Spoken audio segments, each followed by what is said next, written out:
chưa? Đang quay đấy.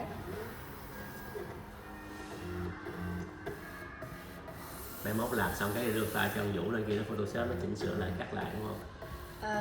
Cậu không đến nỗi để nhờ Vũ làm cái video giới thiệu phòng khoảng 30 giây 1 phút gì hết. Mà phòng bữa giờ chưa xong, hôm qua nó mất cái loa mà cái thiết kế loa ấy. Nó thiết kế mà khi mà gắn lên tường rồi đặt cái loa lên nó cứ bập bềnh. Ý là không phải nó mà lật ra lên thì nó nặng đương nhiên nó không bập bênh, nhưng mà cái lúc mà chưa đặt loa lên nó bập bênh ấy, cho nên mình đặt lên đó mình cảm thấy không chắc chắn.